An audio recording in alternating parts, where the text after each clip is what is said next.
अस्सलाम वालेकुम स्टूडेंट्स, कैसे हैं आप सब लोग। उम्मीद है आप सब लोग ठीक ठाक हैं और आप लोग अच्छा अच्छा सा पढ़ रहे हैं। हम लोग हैं अपने चैप्टर नंबर 14 पे और आज बच्चों हम पहुंचे हैं चैप्टर नंबर 14 के लेक्चर नंबर 8 पे। और हमारा आज का टॉपिक है कैथोड रे ऑसिलोस्कोप। ठीक है बच्चों, कैथोड रे ऑसिलोस्कोप जो है ये बच्चों हमारे इस चैप्टर का बहुत ही अच्छा क्वेश्चन है। एग्जामिनेशन पॉइंट ऑफ व्यू से अगर हम बात करें तो ये जो कैथोड रे ऑसिलोस्कोप है ये जो एज ए लॉन्ग क्वेश्चन हमारे एग्जामिनेशन में काफ़ी दफ़ा जो है वो पूछा गया है और इसमें काफ़ी ऐसी चीज़ें हैं जो अंडरस्टैंड करने वाली हैं, फिर ही ये लॉन्ग क्वेश्चन अच्छा सा प्रिपेयर होता है। ठीक है बच्चों, तो आप लोग रेडी हैं। आज का लेक्चर नंबर 8 आप सब लोग अपनी जो दूसरी एक्टिविटीज़ हैं उसको फ़िलहाल के लिए स्टॉप करें। अगर कोई दूसरी एक्टिविटीज़ ज़्यादा शेड्यूल्ड हैं और करने वाली हैं पहले उसको कर लें और बाद में तसल्ली से बैठ के इस पूरे लेक्चर को आप लोग देखें, उसके नोट्स बनाएं, बुक पास रखें टेक्स्ट बुक, और उसके साथ कोई पेपर्स हों जिसके ऊपर आप कुछ अहम पॉइंट्स जो है उनको नोट कर सकें। ठीक है बच्चों, तो शुरू करते हैं हम हमारा आज का लेक्चर कैथोड रे ऑसिलोस्कोप। इसको बेटे शॉर्ट जो है अगर हम करके एब्रीविएशन इसकी बनाएं तो इसकी एब्रीविएशन बनती है CRO, cathode ray oscilloscope. In short cathode ray oscilloscope जो है, अगर बच्चों हम इसकी बात करें डेफिनेशन की, तो कैथोड रे ऑसिलोस्कोप की जो डेफिनेशन बन सकती है, शॉर्ट डेफिनेशन बन सकती है, वो ये है कि cathode ray oscilloscope is a high speed graph plotting device. ठीक है जी, तो आप ये इसको जो है वो कह सकते हैं। मैं इसकी शॉर्ट डेफिनेशन सिर्फ लिख रहा हूँ कि CRO is a high speed graph plotting device. किसी भी इनपुट की जो ग्राफ है वो हम इस पर कैथोड रे ऑसिलोस्कोप की मदद से देख सकते हैं। ठीक है बच्चों, तो जैसे जैसे इस टॉपिक को हम आगे पढ़ते जाएंगे आप लोग देखेंगे कि इसकी अंडरस्टैंडिंग जैसे जैसे डेवलप होगी तो हमें समझ आती जाएगी कि ये ग्राफ किस तरह के होंगे और कौन से ग्राफ होंगे और किस तरह से ये ग्राफ जो है वो ड्रॉ किए जा सकते हैं। तो अगर कोई आपसे पूछे कि कैथोड रे ऑसिलोस्कोप क्या है तो आप उसको शॉर्ट आंसर बता दें कि ये एक डिवाइस है जो ग्राफ प्लॉटिंग के लिए यूज़ होती है। ठीक है, तो डिफरेंट इनपुट्स जो है अगर उसको हम चाहें कि उसका ग्राफ की फॉर्म में उसको देखें तो उसको फिर हम इस CRO की मदद से देख सकते हैं। ठीक है बच्चों, तो a high speed graph plotting device. अब इसमें वर्किंग या इसका जो प्रिंसिपल है वो क्या है, मतलब इसमें क्या ऐसी बात है या वो क्या इस तरह की बात है जिसकी मदद से हम एक high speed graph plotting device बना सकते हैं। तो बच्चों इसमें ये है कि एक इलेक्ट्रॉन बीम यूज़ किया जाता है। ठीक है, एन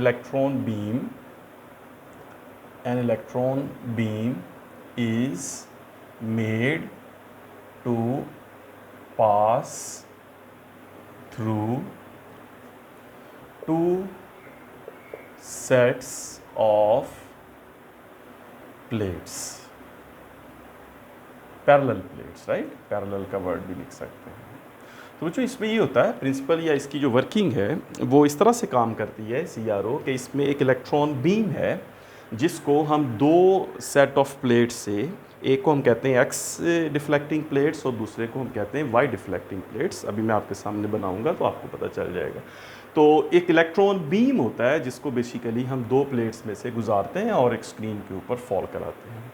अब चूँकि बच्चों इसमें एक इलेक्ट्रॉन बीम यूज़ होता है तो अब देखें ये जो वर्ड है इलेक्ट्रॉन बीम, इस इलेक्ट्रॉन बीम जो है इसको हम कैथोड रे भी कहते हैं।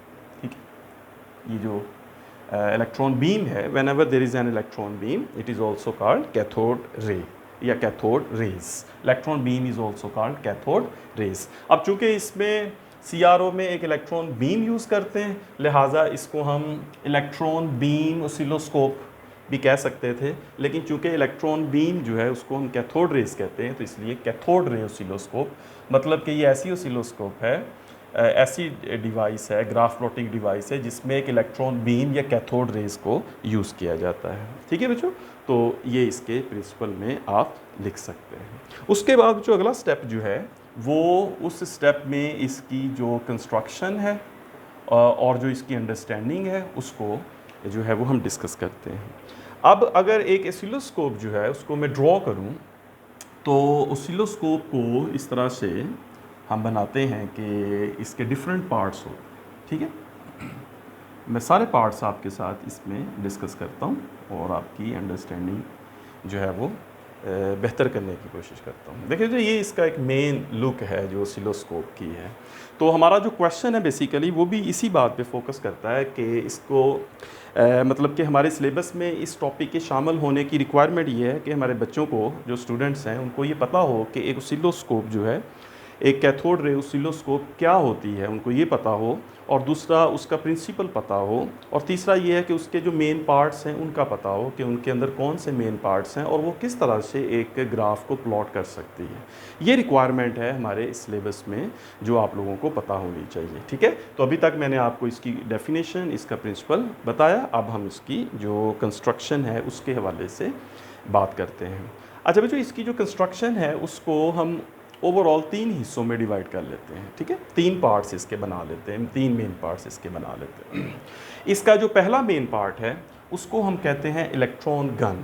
और इलेक्ट्रॉन गन जो है, ये आपने नाम शायद सुना हो, एक इलेक्ट्रॉन गन जो है that is used to fire electrons, to throw electrons, to make a beam of electrons, to make a cathode rays. आप ये कह लें कि इलेक्ट्रॉन गन जो है ये कैथोड रेज, या आप समझ लें कि बीम ऑफ इलेक्ट्रॉन्स जो है उसको बनाने के काम आती है। अब इसको हम डिस्कस करते हैं।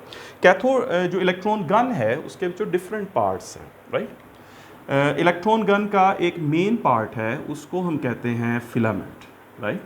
दिस इज़ फिलामेंट, ये जो मैंने आपके सामने बनाया है। ये जो फिलामेंट है ये मौजूद होता है इलेक्ट्रॉन गन में, और इस फिलामेंट का जो काम होता है वो ये कि ये एक पोटेंशियल डिफरेंस के साथ जुड़ा होता है। इसको एक पोटेंशियल डिफरेंस या एक बैटरी के साथ आप कह लें कि जोड़ा होता है, और जब इस बैटरी से एक करंट जो है वो इस फिलामेंट के अंदर से पास करता है, तो बेसिकली ये फिलामेंट जो है ये हीट अप हो जाता है, ठीक है।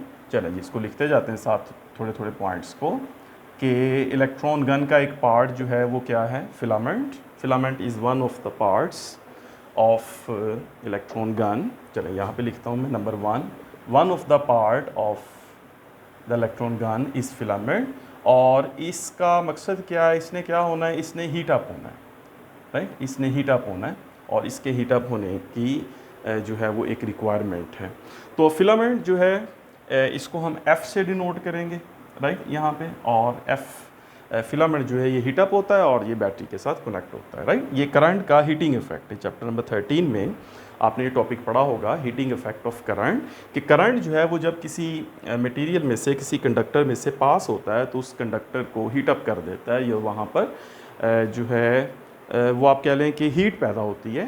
तो ये हीटिंग इफेक्ट ऑफ करंट है। यहाँ पर अगर आपसे कोई MCQ पूछा जाता है तो आप कह सकते हैं कि फिलामेंट जो है that is actually works on heating effect of current, right. जैसे एक पुराने फिलामेंट बल्ब्स भी होते थे, वो बल्ब जो है उसको लगाते थे, ऑन करते थे, उसके अंदर फिलामेंट होता था टंगस्टन का, तो वो कुछ देर ऑन रहने के बाद वो हीट अप हो जाता था। तो ये बेसिकली फिलामेंट जो है ये हीटिंग सोर्स के तौर पे यूज़ होगा। अच्छा बच्चों, उसके बाद हमारे पास कैथोड है, राइट। ये हमारे पास फिलामेंट के अराउंड जो है ये एक कैथोड है, जो दूसरा पार्ट है इसका, राइट। कैथोड मीन्स कि ये जो कोई भी ऐसा मटेरियल हो सकता है जिसने इलेक्ट्रॉन्स को इमिट करना है, ठीक है। Electrons will be emitted. Cathode जो है ये कोई गैस भी हो सकती है, ये कोई सॉलिड मटेरियल भी हो सकता है, और इसकी जो कैपेबिलिटी है वो ये कि इसमें से जब ये एक्साइटेशन या इसमें से एनर्जी, ये फिलामेंट इसको इतनी एनर्जी देगा जिससे इस कैथोड में से इलेक्ट्रॉन्स जो है वो निकलना शुरू हो जाएंगे, right. So cathode is the other second part of electron gun, जिसका मकसद सिर्फ ये है कि ये इसमें से इलेक्ट्रॉन्स इमिट होंगे। अब इसमें जो एक बात आपने MCQ याद रखना है वो ये है कि ये इनडायरेक्टली हीटेड कैथोड है, राइट। आपने जो पॉइंट याद रखना है, वो इसको ज़रा मैं हाईलाइट कर दूं। पॉइंट आपने जो याद रखना है कि ये क्या है, ये इनडायरेक्टली हीटेड कैथोड है, राइट। इनडायरेक्टली हीटेड कैथोड का मतलब ये होता है कि कैथोड और फिलामेंट दोनों एक दूसरे से सेपरेट हैं। जैसा कि आप देख रहे हैं कि ये जो फिलामेंट है F वो इस कैथोड C से सेपरेट है, दोनों एक दूसरे से कुछ स्मॉल डिस्टेंस पर हैं। सिर्फ ये है कि इस फिलामेंट की जो हीट है वो इस कैथोड को जाएगी और कैथोड इलेक्ट्रॉन्स को जो है वो इमिट करेगा। एक होते हैं डायरेक्टली हीटेड कैथोड, उसमें जो ये होता है कि जो डायरेक्टली हीटेड कैथोड होते हैं उनमें ये होता है कि जो फिलामेंट होता है यही उसी मटेरियल का बनाया जाता है जो इलेक्ट्रॉन्स को इमिट कर सके। या दूसरे लफ्ज़ों में यूँ कह लें कि डायरेक्टली हीटेड कैथोड में ये होता है कि फिलामेंट इटसेल्फ दोनों काम करता है, ये हीटअप भी होता है और ख़ुद से इलेक्ट्रॉन्स को इमिट करता है। ठीक है, तो ये पॉइंट अगर कहीं आपसे पूछा जाता है तो आप लोगों को पता होना चाहिए कि डायरेक्टली और इनडायरेक्टली हीटेड कैथोड्स में क्या फ़र्क है। ठीक है बच्चों, चलें आगे चलते हैं। इनडायरेक्टली हीटेड कैथोड, अच्छा जी, इसके बाद इसके अराउंड हमारे पास एक ग्रिड है, राइट। ये बच्चों एक ग्रिड है और ये जो ग्रिड है ये एक्चुअली नेगेटिवली चार्ज्ड होती है, राइट। ये जो ग्रिड है, जो तीसरा पार्ट है इलेक्ट्रॉन गन का, वो है बच्चों ग्रिड। और ग्रिड जो है that is negatively charged. Grid जो है एक नेगेटिवली चार्ज्ड सरफेस है जो कैथोड के अराउंड होती है, नेगेटिवली चार्ज सरफेस होती है। और इसका मकसद ये है कि इसका काम ये है कि ये दो काम करेगी। एक तो यहाँ से इलेक्ट्रॉन्स को इमिट करेगी, नंबर ऑफ़ इलेक्ट्रॉन्स, आप ये कह लें कि it controls number of electrons, या इसको कह लें आप कि it controls number of electrons. और नंबर ऑफ़ इलेक्ट्रॉन्स का मतलब है कि अल्टीमेटली ये ब्राइटनेस जो है, ब्राइटनेस ऑफ बीम को कंट्रोल करेगी कि यहाँ से कितने इलेक्ट्रॉन्स इमिट होंगे, उस चीज़ को कंट्रोल करेगी, ये ग्रिड कंट्रोल करेगी, राइट। तो ग्रिड जो है that is actually negatively charged और इसकी इनर वाली साइड जो है उसके ऊपर नेगेटिव चार्ज होता है। और जितने इलेक्ट्रॉन्स कैथोड से इमिट होंगे डेफिनेटली वो इस ग्रिड के नेगेटिव चार्ज की वजह से रिपेल होंगे। अब आप सोच रहे हैं कि ये रिपेल होंगे तो फिर उससे क्या फिनोमिना जो है वो बनेगा। उसके बाद जो ये होता है मैं भी आपको बताता हूँ। उसके बाद ये होता है कि एनोड्स होते हैं, एनोड्स होते हैं। जैसे फ़र्ज़ करें कि इस तरह से अगर मैं शो करूँ कि there are 3 set of anodes, ये देखें, ये एक पेयर है A1, ये एक पेयर है A2 और ये एक पेयर है A3, right. These are 3 pairs of anodes. तो नंबर 4 पार्ट जो है एक इलेक्ट्रॉन गन का वो है एनोड्स। और कितने एनोड्स हैं? A1, A2 and A3। There are 3 sets of anodes. ठीक है बच्चों, ये जो एनोड होता है ये पॉजिटिवली चार्ज्ड होता है। ये आपने याद रखना है कि anode is positively charged plates. These are 3 set of plates which are positively charged। अब आप देखें बच्चों, यहाँ पे सिचुएशन ये बनी कि ये जो कैथोड है ये नेगेटिवली चार्ज्ड है, ठीक है ना। ये जो कैथोड है ये नेगेटिवली चार्ज्ड है और ये जो एनोड्स हैं ये पॉजिटिवली चार्ज्ड हैं। अब होगा ये कि जो भी इलेक्ट्रॉन्स इस कैथोड में से इमिट होंगे फिलामेंट के हीटअप होने की वजह से, उन इलेक्ट्रॉन्स को ये जो ग्रिड है, जो कि ग्रिड के ऊपर नेगेटिव चार्ज है, राइट, ये मैं थोड़ा सा शो कर देता हूँ। ग्रिड के ऊपर नेगेटिव चार्ज है और ये जो नेगेटिव चार्ज है ये इन इलेक्ट्रॉन्स को रिपेल करेगा और ये जो एनोड प्लेट्स हैं पॉजिटिव, ये इन इलेक्ट्रॉन्स को अपनी तरफ अट्रैक्ट करेंगी। अब यहाँ पे एक छोटा सा होल बना हुआ है क्या ग्रिड के अंदर, तो इस ग्रिड में से, इस होल में से इलेक्ट्रॉन्स का एक बीम जो है या बहुत सारे इलेक्ट्रॉन्स जो है वो यहाँ से इमिट होंगे, right, a lot of electrons. अब यहाँ से एक बीम या कह लें बहुत सारे इलेक्ट्रॉन्स जो हैं वो यहाँ से इस ग्रिड में से यहाँ से इमिट होंगे। ठीक है, यहाँ तक समझ आ गई ना आपको बात कि ये जो कैथोड है ये नेगेटिवली सॉरी ये जो ग्रिड है ये नेगेटिवली चार्ज्ड है, ये इलेक्ट्रॉन्स को रिपेल करेगी और वो रिपेल होने से यहाँ इस होल के पास आएंगे। उधर से जो 3 सेट ऑफ प्लेट्स हैं पॉजिटिवली चार्ज एनोड्स वो उसको अट्रैक्ट करेंगे, तो फिर एक बहुत सारे इलेक्ट्रॉन्स एकदम से इस ग्रिड में से बाहर आएंगे। ऑलराइट, तो यहाँ तक जो है ना बच्चों ये जो पार्ट बनता है इसका, ये बनता है, इसको हम कहते हैं इलेक्ट्रॉन गन।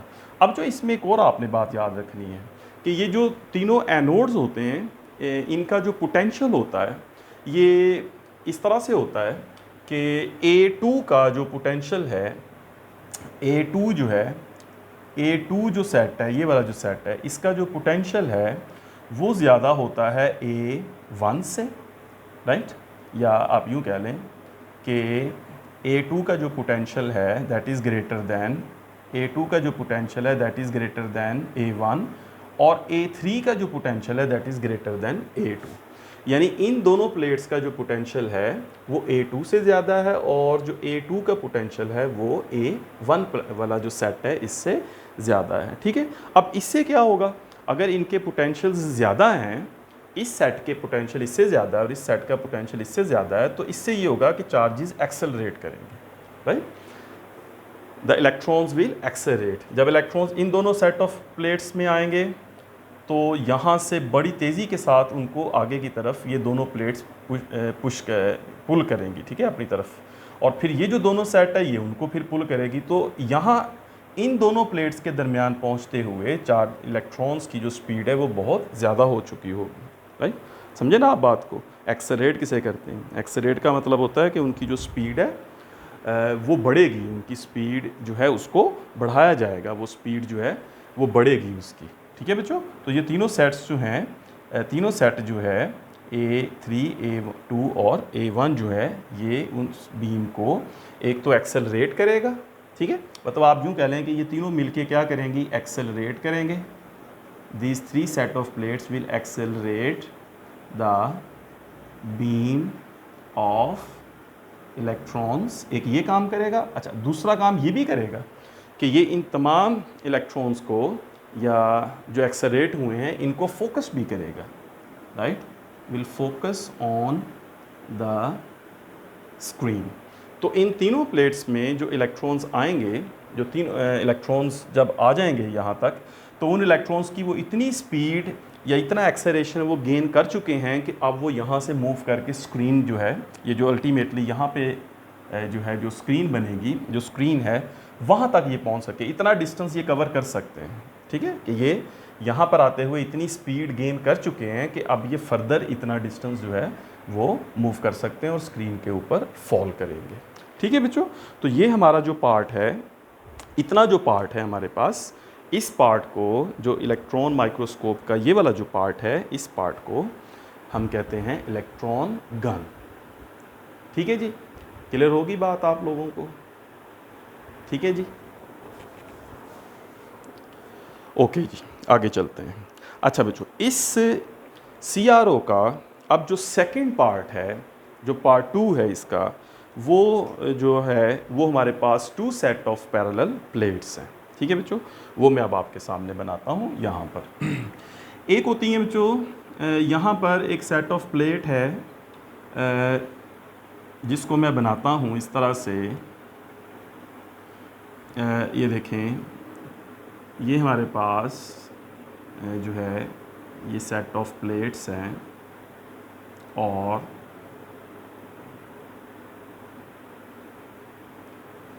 इन प्लेट्स को हम कहते हैं एक्स डिफ्लेक्टिंग प्लेट्स, ठीक है। ये देखिए मैंने इसको इस तरह से बनाया कि ये दोनों प्लेट्स जो है इस इलेक्ट्रॉन बीम को एक्स डायरेक्शन में डिफ्लेक्ट करेंगी। इन दोनों, इस सेट को हम कहते हैं, इन दोनों प्लेट्स को हम कहते हैं एक्स डिफ्लेक्टिंग प्लेट्स, राइट। अच्छा, इसके बाद 2 प्लेट्स और होती हैं, उन प्लेट्स को भी पहले मैं बना लूँ फिर मैं आपसे बात करता हूँ। अब ये हमारे पास एक प्लेट है और फिर इस तरह से ये हमारे पास एक प्लेट है, तो इस तरह से बना लें। ये देखिए बच्चों, ये जो 2 सेट हैं इसको हम कहते हैं वाई डिफ्लेक्टिंग प्लेट्स, राइट।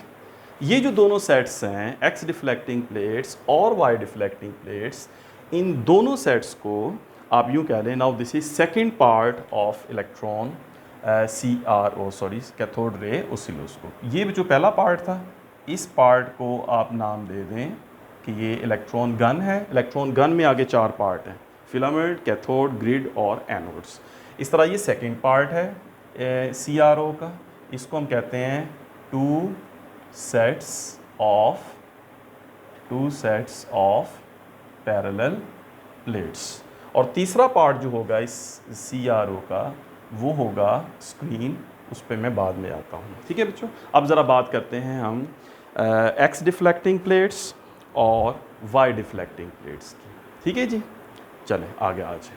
अब ये बच्चों, ये जो X डिफ्लेक्टिंग प्लेट्स हैं, ये दोनों प्लेट्स जो हैं X डिफ्लेक्टिंग प्लेट्स, जब इलेक्ट्रॉन बीम यहाँ से एनोड्स के बाद इन दोनों प्लेट्स में से पास करेगा, तो इन दोनों प्लेट्स में से पास करते हुए ये जो इलेक्ट्रॉन बीम है ये X डायरेक्शन में डिफ्लेक्ट होगा, राइट, जैसा कि नाम से ज़ाहिर है X डिफ्लेक्टिंग प्लेट्स।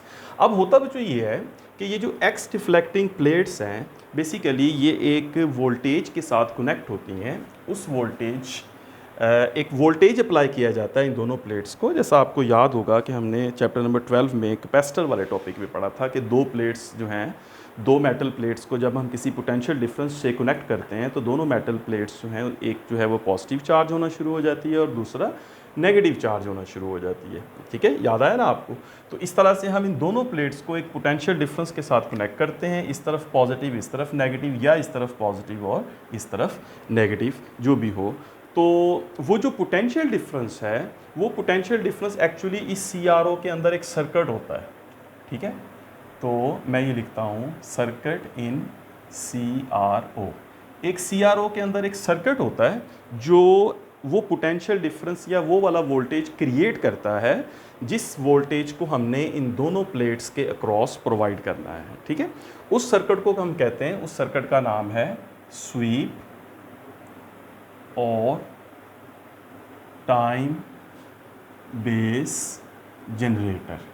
ठीक है, अब ये एक शॉर्ट क्वेश्चन या आ सकता है एक MCQ आ सकता है कि बताएं उस सर्किट का नाम क्या है जो सर्किट वो वाली पोटेंशियल डिफरेंस या वो वाली वोल्टेज क्रिएट करता है जिस वोल्टेज को हम X डिफ्लेक्टिंग प्लेट्स के अक्रॉस प्रोवाइड करते हैं। तो आप लिख सकते हैं कि उस सर्किट का नाम है स्वीप और टाइम बेस जनरेटर। ये जो स्वीप और टाइम बेस जनरेटर है ये किस तरह की वोल्टेज क्रिएट करता है? उस वोल्टेज को हम कहते हैं सॉ टूथ वोल्टेज, राइट, ये आपने याद रखना है। उस वोल्टेज का नाम क्या है? That is saw tooth voltage. यानी कि एक सर्किट है CRO में, उस सर्किट का नाम है स्वीप और टाइम बेस जनरेटर। वो जो जनरेटर है, स्वीप और टाइम बेस जनरेटर सर्किट है, वो वोल्टेज क्रिएट करता है। किस तरह की वोल्टेज क्रिएट करता है? Saw tooth voltage. अगर उस वोल्टेज को मैं आपको ग्राफ की फॉर्म में दिखाऊं तो ग्राफ की फॉर्म में उस वोल्टेज को इस तरह से दिखाएं कि अगर इस तरफ को मैं टाइम ले लूं और इस तरफ को उस वोल्टेज की मैग्नीट्यूड ले लूं V, उस वोल्टेज की मैग्नीट्यूड V ले लूं, तो वो जो वोल्टेज होगा उसकी जो शेप होगी या वो वोल्टेज इस तरह से वेरी करेगा। ठीक है बच्चों, अब आप देख सकते हैं कि इस तरह की उसकी जो है वो शेप होगी, उसका जो ग्राफ होगा उस वोल्टेज का वो इस तरह का बनेगा।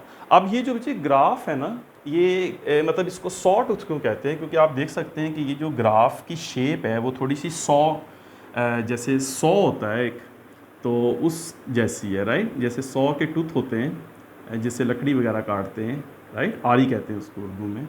तो इस तरह से वो जो सॉ होती है उसकी जो इस तरह से बने होते हैं, टूथ्स बने होते हैं, तो उस जैसी इसकी शेप है, इसलिए इसको सॉ टूथ वोल्टेज कहते हैं।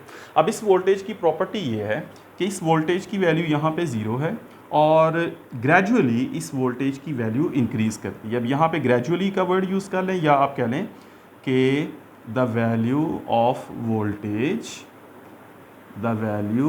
Voltage increase linearly. ये लीनियरली का वर्ड जो है ये ज़्यादा अच्छा है, ये और ग्रेजुअली भी आप समझने के लिए कह सकते हैं कि वोल्टेज जो है across one of the plates increases gradually.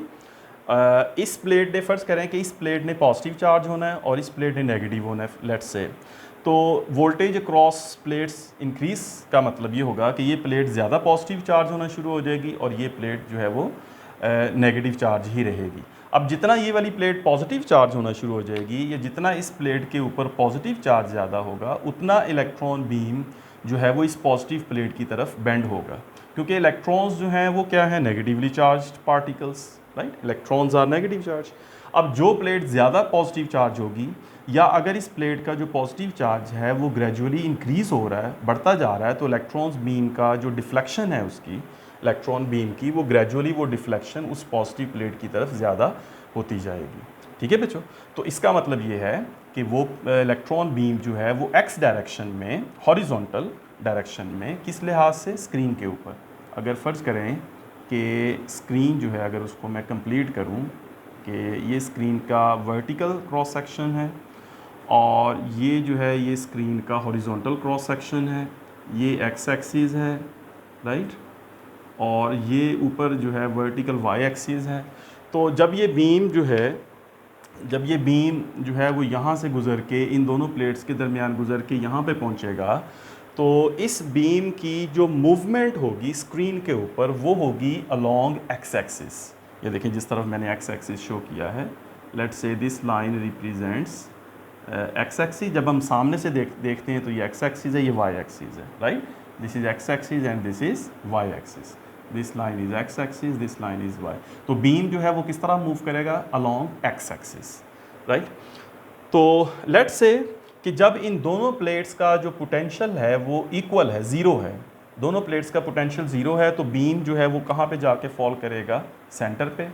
और अगर इस प्लेट ने, फ़र्ज़ कर लीजिए कि इस प्लेट ने पॉजिटिव चार्ज होना है, तो इसका मतलब है कि जो बीम है वो हॉरिजॉन्टली एक्स डायरेक्शन में इस तरफ को मूव करना शुरू कर देगा। एक्स डायरेक्शन में जो बीम की मूवमेंट है वो अलोंग एक्स डायरेक्शन हो जाएगी, इस तरफ को आ जाएगी। ठीक है, बीम जो है वो एक्स डायरेक्शन में पहले यहाँ पे था, अब वो मूव करके जैसे जैसे ये प्लेट पॉजिटिव होती जा रही है, बीम जो है वो एक्स डायरेक्शन में मूव कर रहा है। ठीक है, इस तरफ आ जाएगा।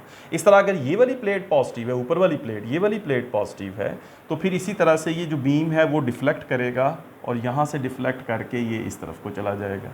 तो इन दोनों प्लेट्स की मदद से ये जो इलेक्ट्रॉन बीम होगा उसकी जो डिफ्लेक्शन होगी that will B along x axis. ये आप देख सकते हैं, ये एक्स एक्सिस मैंने शो किया है, right, this line is x axis. तो इस एक्स एक्सिस के ऊपर जो है ये बीम जो है वो मूव करेगा। The motion of beam will be along x axis. ठीक है बच्चों, समझ आ गई ना बात की। तो इस वोल्टेज में एक और आपने याद रखना है कि ग्रेजुअली इस वोल्टेज की वैल्यू होती है और फिर ये पहुंच जाती है अपनी मैक्सिमम वैल्यू को। ठीक है, ये जो इसकी ये वाला पॉइंट है that is maximum value of voltage. जो भी वोल्टेज वो क्रिएट कर रहा है टाइम बेस्ड जनरेटर, उस टाइम बेस्ड जनरेटर की जो भी वैल्यू है वो अपनी मैक्सिमम वैल्यू को पहुंचती है। फिर उसके बाद आपने एक पॉइंट याद रखना है कि उसके फ़ौरन बाद जब वो मैक्सिमम होती है तो उससे जो नेक्स्ट है फिर ये ग्रेजुअली डिक्रीज़ नहीं करती वैल्यू, या लीनियरली डिक्रीज़ नहीं करती। फिर इस वोल्टेज की वैल्यू एकदम से मैक्सिमम पॉइंट से या मैक्सिमम वैल्यू से कम होकर एकदम से उसकी वैल्यू ज़ीरो हो जाती है। फिर ग्रेजुअली उसकी वैल्यू बढ़ती है, मैक्सिमम होती है और फिर ज़ीरो हो जाती है। फिर ग्रेजुअली बढ़ती है, मैक्सिमम वैल्यू हो जाती है, फिर ज़ीरो हो जाती है, राइट। तो इस तरह से ये वोल्टेज वेरी करता है। तो फिर से देखें आप कि जब दोनों प्लेट्स के दरमियान ज़ीरो पोटेंशियल है तो इलेक्ट्रॉन बीम कहाँ पे होगा, बिल्कुल सेंटर पे। अब ये वाली प्लेट का अगर पोटेंशियल बढ़ रहा है ग्रेजुअली, इस प्लेट का पोटेंशियल फ़र्ज़ करें कि 0 वोल्ट है और इस प्लेट का पोटेंशियल जो है वो 0 वोल्ट था जब ये बिल्कुल स्टार्ट था। फिर इस प्लेट का पोटेंशियल कितना हो गया बढ़कर 1 वोल्ट। फिर 1 वोल्ट से इस प्लेट का पोटेंशियल बढ़ के कितना हो गया 2 वोल्ट। फिर इसका पोटेंशियल बढ़ा और 2 वोल्ट से बढ़ के हो गया 3 वोल्ट। फिर इस तरह से 4 volt, 5 volt, 6 volt, 7 volt, 8, 9 and 10। Let's say the 10 is the maximum value of voltage. तो फिर इसका मतलब होगा 10 वोल्ट पे वो बीम मैक्सिमम डिफ्लेक्टेड होगा और वो इस पॉइंट पर आ गया होगा। ठीक है, यहाँ पे था तो 0 वोल्ट, 1 वोल्ट, 3 वोल्ट, 2, 3, 4, 5, 6, 7, 8, 9, 10। तो जब ये यहाँ पर पहुँचेगा तो उस वक्त ये फुली डिफ्लेक्टेड होगा और हमें नज़र भी आ रहा होगा कि ये इस तरफ को बीम एक्स डायरेक्शन में डिफ्लेक्ट हुआ है। बिल्कुल इसी तरह अगर ये प्रोसेस इस तरह हो कि हम इन दोनों प्लेट्स में से दोनों प्लेट्स का पोटेंशियल डिफरेंस इस तरह से अप्लाई करें कि ये वाली जो प्लेट है इसका पोटेंशियल 0 हो और इसका पोटेंशियल ग्रेजुअली इंक्रीज़ करे 0, 1, 2, 3, 4, 5, 6 अप टू 10 वोल्ट लेट से, तो फिर ये बीम दूसरी तरफ को एक्स के उस तरफ को जो है वो डिफ्लेक्ट होगा। ठीक है बच्चों, बात समझ में आ गई आपको कि ये जो एक्स डिफ्लेक्टिंग प्लेट्स हैं ये बेसिकली इलेक्ट्रॉन बीम को एक्स डायरेक्शन में स्क्रीन के ऊपर मूव कराएंगी। तो जो मोशन ऑफ बीम होगी that will B, the motion of beam will be along x axis with the help of this pair of plate which is x deflecting plates।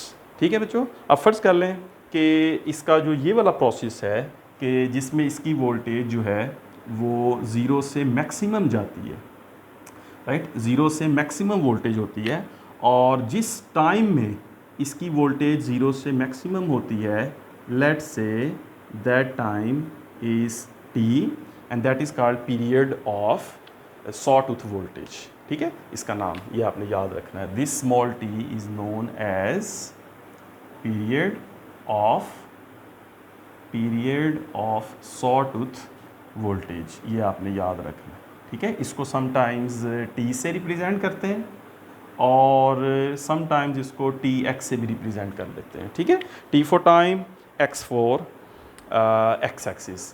तो जब ये beam x deflection में, x direction में deflect होगा तो फिर उसका जो टाइम है T x, that is for one period, means for the time when the voltage goes from zero to maximum, that time is called the period of sawtooth voltage. ये आपने याद रखना है। ठीक है बच्चों, समझ आ गई बात की आपको? चलें जी, इस इलेक्ट्रॉन बीम को यहाँ से मैं एरेज करता हूँ ताकि मैं आपको दूसरी प्लेट का भी एक्सप्लेन कर सकूं कि दूसरी प्लेट से क्या होता है। तो अब बच्चों हम आते हैं वाई डिफ्लेक्शन प्लेट्स की तरफ। ठीक है, नोट कर लिया इतना आपने? ठीक होगी बात, पता चल गया जी? All right. तो अब हम बच्चों चलते हैं दूसरा समझते हैं कि ये जो वाई डिफ्लेक्शन प्लेट्स हैं ये कैसे काम करती हैं। तो बच्चों जो वाई डिफ्लेक्शन प्लेट्स हैं, जैसा कि नाम से रिप्रेजेंट है, ये पता चल रहा है कि जो वाई डिफ्लेक्शन प्लेट्स हैं वो इस इलेक्ट्रॉन बीम को, जो इलेक्ट्रॉन बीम दोनों प्लेट्स में से पास होगा, उस इलेक्ट्रॉन बीम को वाई डायरेक्शन में मूव कराएगी। तो बच्चों वाई डिफ्लेक्शन प्लेट्स के लिए अब आपने याद रखना है, वाई डिफ्लेक्टिंग प्लेट्स के लिए आपने याद रखना है कि जो वाई डिफ्लेक्टिंग प्लेट्स हैं उनको भी एक पोटेंशियल डिफरेंस के साथ कनेक्ट किया जाता है। बिल्कुल जैसे हमने एक्स डिफ्लेक्टिंग प्लेट्स को एक पोटेंशियल डिफरेंस के साथ कनेक्ट किया, इसी तरह हम वाई डिफ्लेक्टिंग प्लेट्स को भी एक पोटेंशियल डिफरेंस के साथ कनेक्ट करेंगे। अच्छा बच्चों, जब हम इस वाई डिफ्लेक्टिंग प्लेट्स को एक पोटेंशियल डिफरेंस या वोल्टेज से कनेक्ट करेंगे तो वो जो वोल्टेज होगा वो किस फॉर्म का होगा, वो आपने बच्चों याद रखना है। उस वोल्टेज की जो फॉर्म होगी दैट विल बी साइनोसॉइडल। अब ये भी एक एमसीक्यू आपने याद रख लेना है। ठीक है, जो एक्स डिफ्लेक्टिंग प्लेट्स को वोल्टेज प्रोवाइड किया गया है उस वोल्टेज को सॉ टूथ वोल्टेज कहते हैं, एमसीक्यू। इस तरह जो वाई डिफ्लेक्टिंग प्लेट्स को पोटेंशियल डिफरेंस या वोल्टेज अप्लाई किया गया है उसको हम कहते हैं साइनोसॉइडल वोल्टेज। और अगर उसकी ग्राफ या ग्राफिकल फॉर्म हमसे पूछी जाए तो उसकी जो ग्राफिकल फॉर्म होगी वो बच्चों साइनोसॉइडल होगी, that is like a wave form. ये इस तरह से होगी, राइट। इस तरफ को टाइम लेते हैं और बच्चों इस तरफ को जो है ये हम वोल्टेज लेते हैं। तो आप जो देख सकते हैं इस वोल्टेज को हम साइनोसॉइडल वोल्टेज कहते हैं। और ये जो साइनोसॉइडल वोल्टेज है ये ग्राफ से जैसे आप लोग देख रहे हैं कि इस वोल्टेज की जो चेंज है वो इस तरह होगी कि दोनों प्लेट्स जो हैं, लेट्स से स्टार्ट हम करें कि ये वाली प्लेट जो है ये पॉजिटिव एंड और ये वाली प्लेट जो है ये नेगेटिव एंड से कनेक्ट है। तो बच्चों देखें इसका जो वोल्टेज है वो ग्रेजुअली वो इंक्रीज़ करेगा और वो वोल्टेज इंक्रीज़ करते हुए पहुंच जाएगा मैक्सिमम वैल्यू पे। जो भी उस वोल्टेज की मैक्सिमम वैल्यू है उसको प्रोवाइड की गई है, 10, 20, 40, 240, जितना भी वोल्टेज उसको अप्लाई किया गया है। फिर ये वोल्टेज जो है वो ग्रेजुअली डिक्रीज़ करेगा और फिर उस वोल्टेज की वैल्यू हो जाएगी 0, राइट। अब यही प्रोसेस होगा लेकिन स्विच हो जाएगा, चेंज हो जाएगा। अब दोनों प्लेट्स, अब ये वाली प्लेट जो है ये पॉजिटिव और ये वाली प्लेट आप समझ लें नेगेटिव। फिर से वोल्टेज जो है वो बढ़ेगा प्लेट के अक्रॉस और उसका वोल्टेज पहुंच जाएगा अपनी एक मैक्सिमम वैल्यू को और फिर डिक्रीज़ होता हुआ कम होकर उसका वोल्टेज हो जाएगा 0। तो इतनी चेंज जो आएगी, ये वाला जो है इतनी चेंज, इसको हम कहते हैं 1 cycle, right? 1 cycle of sinusoidal voltage, that is 1 cycle of sinusoidal voltage, right? तो एक साइकिल के अंदर ये होगा, ठीक है बच्चों। फिर से ज़रा देखें इसको, मैं दोनों प्लेट से आपको एक्सप्लेन करता हूँ। फिर से बच्चों देखें ज़रा एक बार कि ये प्लेट पॉजिटिव चार्ज है, ये प्लेट जो है ये नेगेटिव एंड से कनेक्ट है, ठीक है। लो पोटेंशियल, ये प्लेट जो है ये हाई पोटेंशियल और ये प्लेट लो पोटेंशियल। इस प्लेट का पोटेंशियल जो है वो 0 वोल्ट है, फ़र्ज़ कर लें बच्चों समझने के लिए। इस प्लेट का जो पोटेंशियल है वो भी 0 वोल्ट है, राइट, शुरू वाली सिचुएशन ये वाली। अब इस प्लेट का पोटेंशियल 0 ही रहा, इस प्लेट का पोटेंशियल कितना हो गया 1 वोल्ट, फिर इस प्लेट का पोटेंशियल कितना हो गया 2 वोल्ट, फिर इसका पोटेंशियल कितना हो गया 3 वोल्ट, फिर इसका potential 4 volt, 5 volt, 6 volt, 7 volt, 8 volt, 9 volt, 10 volt. Let's say कि इसकी जो मैक्सिमम वोल्टेज है वो 10 वोल्ट है। तो ये जो प्लेट है इसका पोटेंशियल 0 ही रहा और इसका पोटेंशियल 0 से बढ़ के कितना हो गया 10। ये जो ग्राफ का ये वाला पार्ट है वो इस चेंज को रिप्रेजेंट करता है, ठीक है। इसका मतलब है कि ये जो प्लेट है अब ये पॉजिटिव चार्ज हो रही है, ये और पॉजिटिव चार्ज हो रही है 1 2 3 4 5 6 7 8 9 10।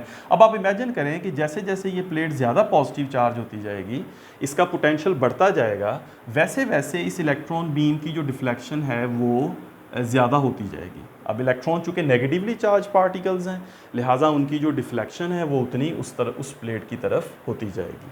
तो शुरू में जब दोनों प्लेट्स का पोटेंशियल 0 था तो उस वक्त इलेक्ट्रॉन बीम जो है वो बिल्कुल स्ट्रेट था, उसमें कोई डिफ्लेक्शन नहीं थी, वो बिल्कुल एक 0 पॉइंट पे जो है वो फोकस हो रहा था।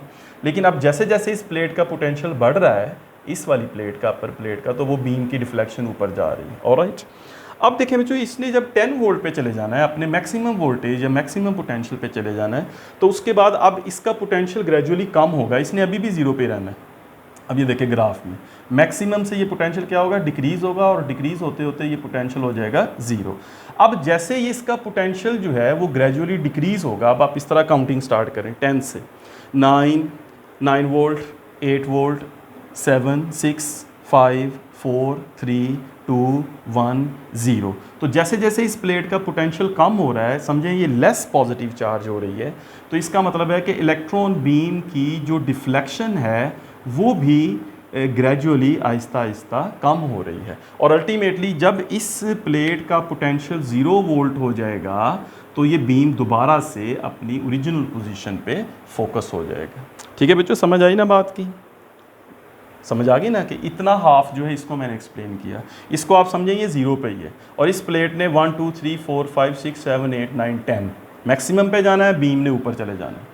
फिर 9 8 7 6 5 4 3 2 1 0 इसका पोटेंशियल कम होना है, इसने लेस पॉजिटिव, बीम वापस अपनी ओरिजिनल पोजीशन पे फोकस हो जाएगा। तो इस बीम ने एक्चुअली इतने हाफ में मूवमेंट की है अलोंग वाई एक्सिस। ये आप देख सकते हैं कि इस बीम की जो मूवमेंट हुई वो इस तरह से अलोंग वाई एक्सिस, ये बीम जो है वो 0 से O से A तक गया और फिर वापस A से O तक आ गया। ठीक है बच्चों, समझ आ गई बात की? अच्छा, अब ये होगा कि अब ये काम स्विच हो जाएगा। अब ये देखें, अब ये दूसरा हाफ शुरू हो गया, अब ये वाला हाफ शुरू हो गया।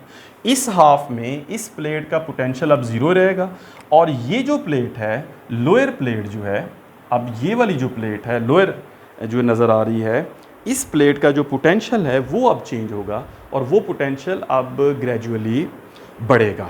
ठीक है, अब आप इमेजिन करें कि इस प्लेट का पोटेंशियल 1 2 3 4 5 6 7 8 9 10, यानी कि अब ये वाली प्लेट जो है ये अब पॉजिटिव चार्ज हो रही है, इसका जो पॉजिटिव चार्ज है वो ग्रेजुअली बढ़ रहा है।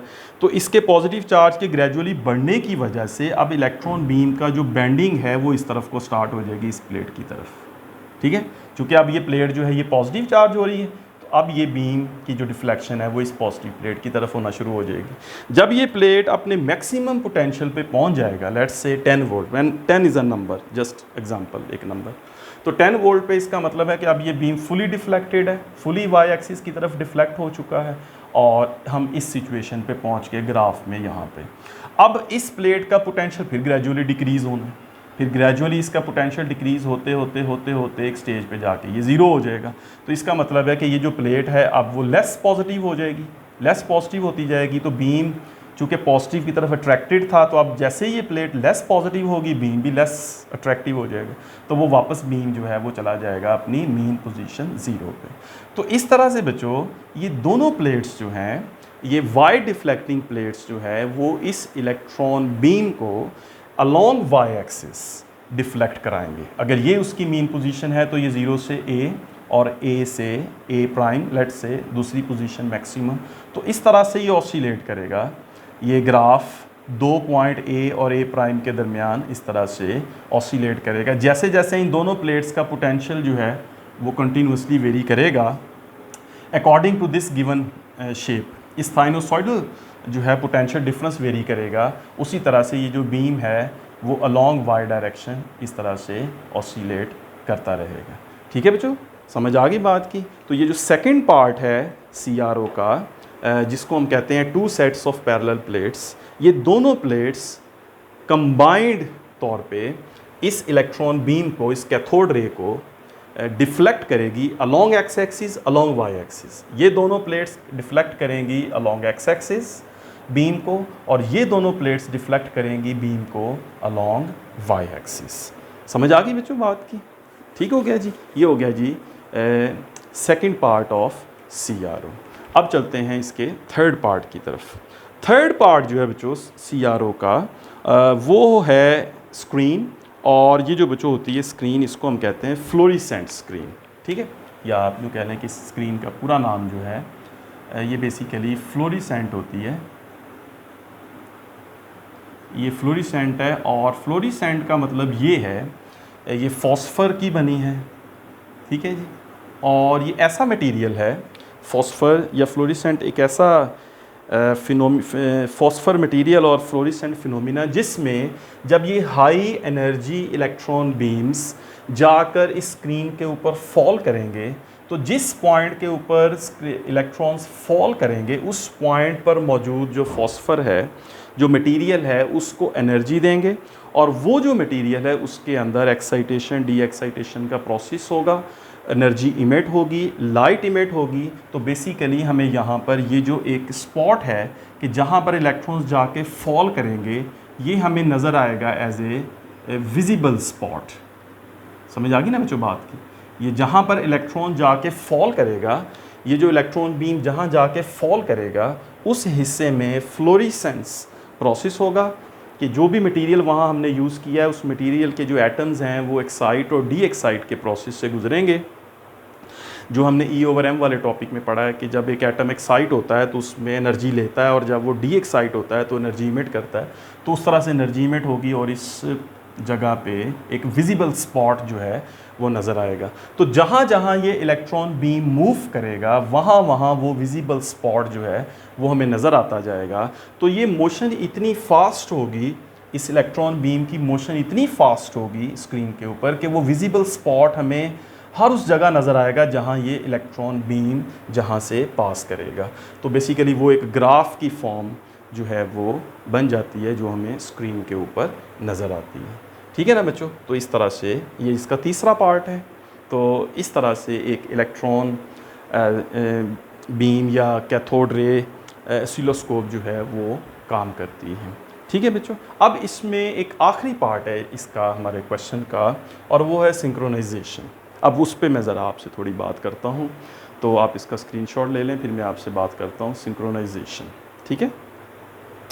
अच्छा बच्चों, ये जो सिंक्रोनाइजेशन है ये करनी पड़ती है। वैसे तो अगर हमारे पास CRO हो तो उसमें तो सिंक्रोनाइजेशन कंट्रोल होता है, वो एक बटन होता है, उसको हम घुमा के तो सिंक्रोनाइजेशन करते हैं। लेकिन ये है क्या, मतलब सिंक्रोनाइजेशन जो है, अगर हम इसको देखना चाहें कि CRO में जो सिंक्रोनाइजेशन है वो हम किस तरह करते हैं, तो बच्चों सिंक्रोनाइजेशन जो है ये बेसिकली, इसको मैं मैथमेटिकली अगर बताऊं एक इक्वेशन से, फ़र्ज़ करें बच्चों कि Tx जो है, ये जो टाइम है, टाइम पीरियड ऑफ Tx जो है that is time period of sawtooth voltage. ये जैसे मैंने अभी आपको बताया था कि सॉ टूथ वोल्टेज का जो है ये टाइम पीरियड है। ये वो टाइम है जिसमें जो बीम है वो मूव करता है अलोंग एक्स एक्सिस, ठीक है। अगर इसको हम स्क्रीन से देखें तो अगर ये CRO की स्क्रीन है तो इस स्क्रीन में जो TX है वो ऐसे है कि फ़र्ज़ करें कि ये बीम है और ये इसकी इस तरफ जो है वो A है। जब ये बीम ज़ीरो से, let's say this is zero, जब ये बीम ज़ीरो से A तक जाता है तो ज़ीरो से A तक जाने में जो इसको टाइम लगता है that time is called TX, right, that is time period या period of sawtooth voltage. तो अगर इस ग्राफ से देखें तो जिस टाइम में ये ग्राफ ज़ीरो से इस तरफ चला जाएगा, यहाँ पे मूव करेगा, या ज़ीरो से इस तरफ को मूव करेगा, तो इस टाइम को हम कहेंगे TX, right, the period of sawtooth voltage. अच्छा बच्चों, लेट TY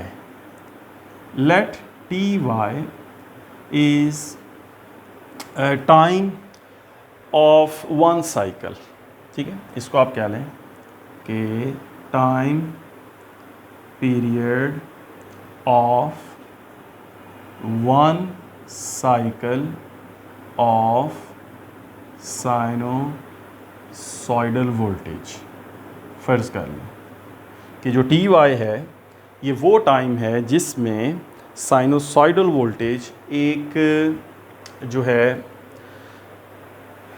एक साइकिल कंप्लीट करता है। अभी आपके सामने मैंने साइनोसॉइडल की बात की थी कि ज़ीरो से A से O, O से A प्राइम और A प्राइम से O, ये भी साइनोसॉइडल वोल्टेज दोनों प्लेट से ये वाला वोल्टेज बना था। अगर इसको हम ग्राफिकल फॉर्म में देखें तो अगर इसको स्क्रीन के ऊपर देखें इसकी मूवमेंट को, तो इसकी जो मूवमेंट है स्क्रीन के ऊपर,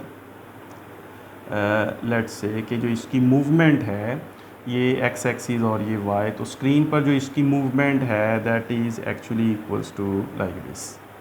तो ये जो है ये क्या है, ये एक साइकिल है और इस एक साइकिल में ये एक साइनोसॉइडल साइकिल है जिसमें ये O से A से O, O से A प्राइम और A प्राइम से O। फ़र्ज़ करें बच्चों इस टाइम को जो है हम कहते हैं TY, राइट, कि ये जो एक साइकिल हुआ है इस एक साइकिल को जो टाइम लगा है, लेट्स से कि इस एक साइकिल को जो टाइम लगा है that is TY, time for one cycle of sinusoidal, ठीक है। समझ आ गई बात की आपको, टाइम फॉर वन साइकिल। अब जो सिंक्रोनाइजेशन जो इक्वेशन बनती है वो ये है जो आपने याद रखनी है, तो वो ये है बच्चों कि जो TX है that is equals to n times T of Y, right. Time of X यानी time period of sawtooth voltage TX is n times time period of one cycle of sinusoidal. फ़र्ज़ करें बच्चों n 1 है, late n equals 1, तो इसका मतलब है कि जो TX है that is equals to TY, right. TX time, जितने टाइम में ये बीम O से X एक्सिस पर O से A पर जाता है उतने ही टाइम में एक साइकिल कंप्लीट होता है। तो फिर बच्चों जो हमें आउटपुट पे शेप नज़र आएगी वो किस तरह की नज़र आएगी, वो यही होगी कि इस बीम ने, अब आप देखें इस बीम ने जो O से A जा रहा है, अब आपने इस बात को ज़रा गौर से सुनना है कि जिस टाइम में बीम इस O से A पे जा रहा है उतने ही टाइम में इसने एक साइकिल कंप्लीट करना है, ठीक है, समझे बात को। When TX is equal to TY, इसका मतलब है जितने टाइम में इस बीम ने हॉरिजॉन्टल मूवमेंट करनी है और O से A पर जाना है, इसका मतलब है उतने ही टाइम में एक साइकिल कंप्लीट होना है। तो इसका मतलब है कि ओवरऑल हमें जो शेप नज़र आएगी ग्राफ की वो यूँ नज़र आएगी, ठीक है। इस शेप का मतलब ये है, ये जो शेप बनी है इस ग्राफ की, इस शेप का मतलब है TX is equal to TY, ठीक है।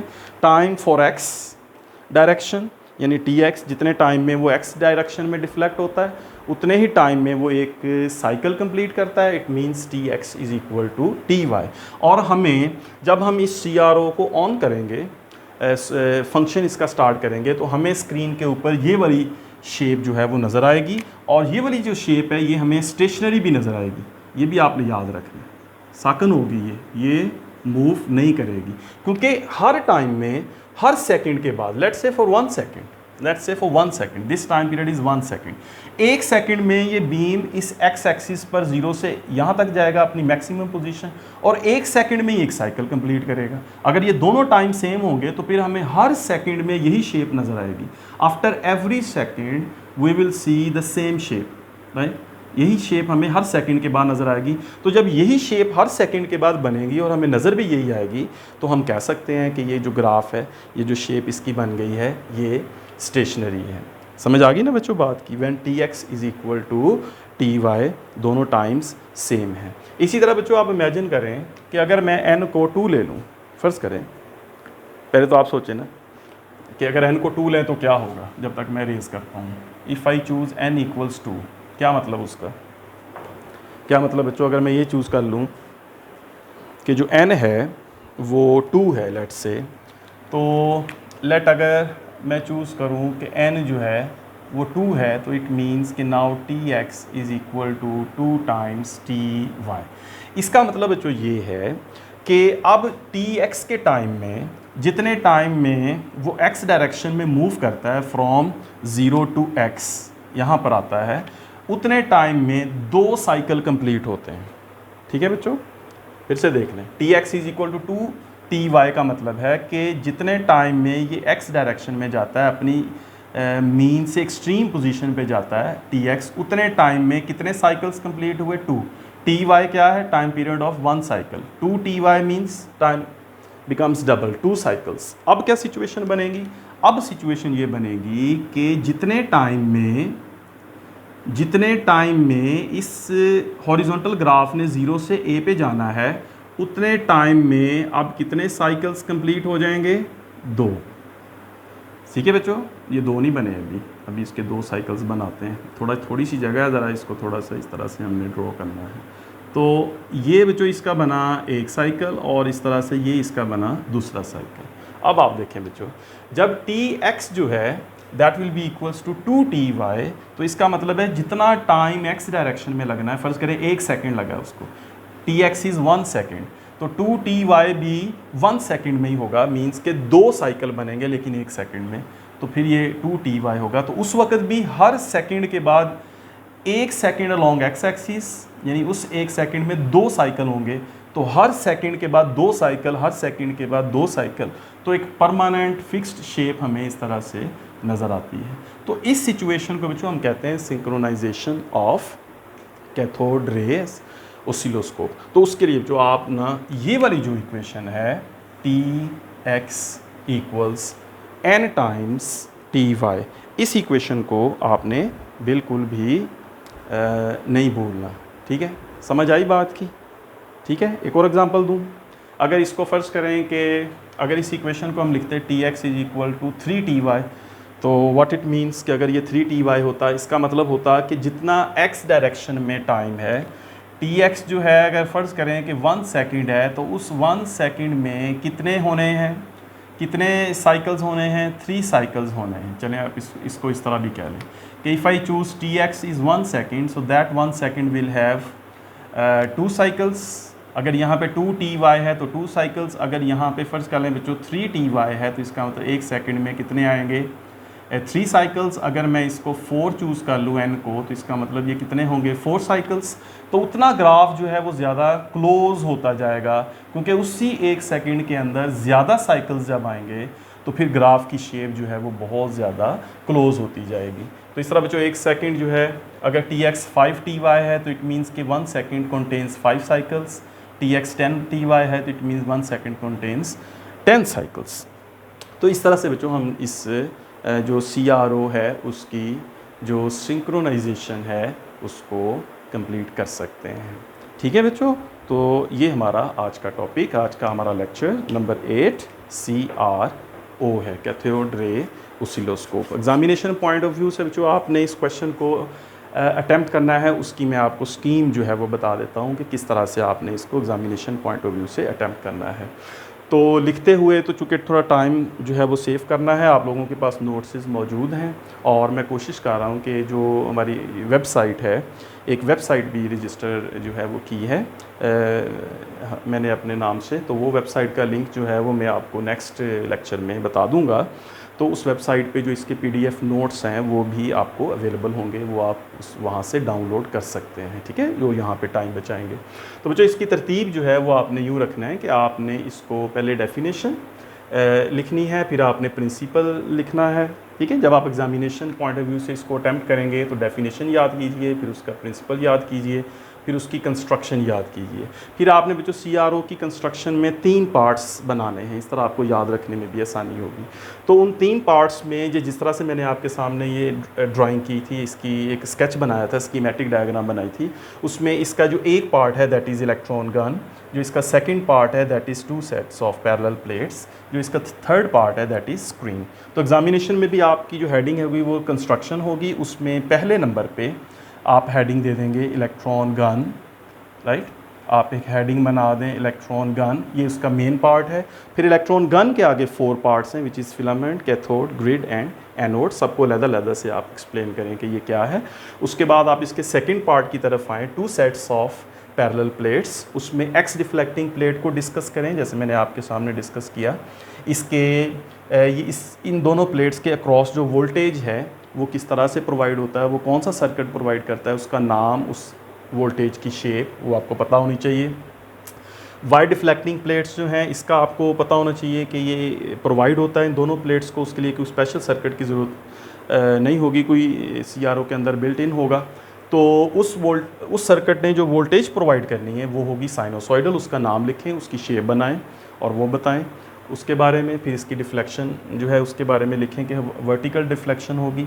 और फाइनली बच्चों आप इसमें स्क्रीन के बारे में भी बताएं, स्क्रीन जो है उस पर हॉरिजॉन्टल और वर्टिकल एक्सिस दिखाएं, और फ्लोरेसेंट स्क्रीन लिखें, फॉस्फर लिखें, ये पॉइंट लिखें। और लास्ट पर आप इस लेक्चर के जो है वो सिंक्रोनाइजेशन वाला, ये जो अभी मैंने लास्ट पे आपको एक्सप्लेन किया, इसको आप लिखना मत भूलें। और ये वाली इक्वेशन जो है आपकी बुक में नहीं है लेकिन आपने ये लिखनी है, इससे आपको भी याद रखने में आसानी होगी और एग्जामिनेशन पॉइंट ऑफ व्यू से भी जो है वो इसको मतलब ये बेहतर है, एक प्लस पॉइंट है जिसका आपको फ़ायदा होगा। तो इन स्टेप्स में जो आपने इसको पूरे क्वेश्चन को समझना है और आपने इस पूरे क्वेश्चन को अंडरस्टैंड करना है, ठीक है बच्चों। तो आज के इस लेक्चर को यहाँ पे मैं क्लोज़ करता हूँ। इसके कुछ यूजेस हैं उसको फिर नेक्स्ट वीडियो में मैं आपसे डिस्कस करता हूँ। तो इसको अच्छा सा प्रिपेयर करें। अगर इसके बारे में आपके पास ज़हन में कोई क्वेश्चन आ रहा है तो आप बच्चों ज़रूर वो क्वेश्चन जो है वो कमेंट्स में लिखें, मुझे टेक्स्ट कर दें तो मैं आपको उसको एक्सप्लेन कर दूँगा, ठीक है। अच्छा सा याद करें और पढ़ते रहें, अच्छी तैयारी करते रहें। टेक केयर, अल्लाह हाफिज़।